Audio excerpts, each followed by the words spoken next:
Encore ce soir, l'association Sécurité Solaire qui veut profiter des derniers jours d'école pour alerter les enfants sur les dangers du soleil. Les cancers de la peau augmentent de 10% par an. Les enfants dont la peau est fragile sont plus sensibles. Des scientifiques ont donc mis au point tout un programme pédagogique destiné aux classes de CM1 et de CM2. Reportage dans une classe d'Antony dans les Hauts-de-Seine. Michel Ray, Emmanuel Houtzinger. Que devez-vous faire pour vous protéger du soleil? Paul? Mettre de la crème solaire dont l'index est élevé. Quand prévention solaire rime avec travail scolaire. Depuis 2 mois, à l'école Paul Bert d'Antony, les expériences scientifiques vont bon train. Après avoir étudié les effets nocifs des ultraviolets, les élèves de la classe de CM1-CM2 testent les différents moyens de se protéger du soleil.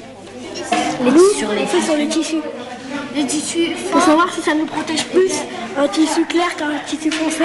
Sous les tissus, on va mettre du papier UV et on va voir celui le plus bleu et celui le moins bleu. C'est l'association Sécurité Solaire, collaborateur de l'Organisation mondiale de la santé, qui a eu cette année l'idée de ce module pédagogique.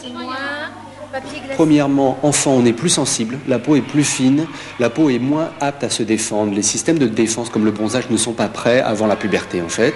Et puis deuxièmement, l'enfant est beaucoup plus exposé au soleil. Avant l'âge de 18 ans, on estime qu'on a reçu à peu près la moitié du soleil de toute sa vie. L'association a fait appel à la main à la pâte, un groupement de scientifiques qui vulgarise l'enseignement des sciences en primaire.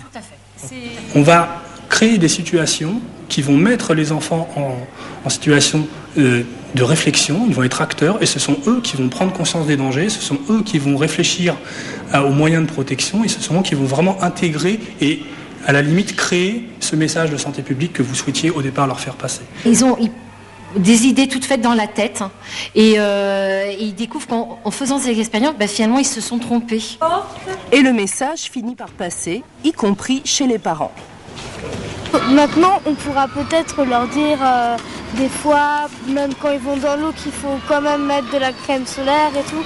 On saura aussi nous protéger nous-mêmes sans qu'ils nous le disent.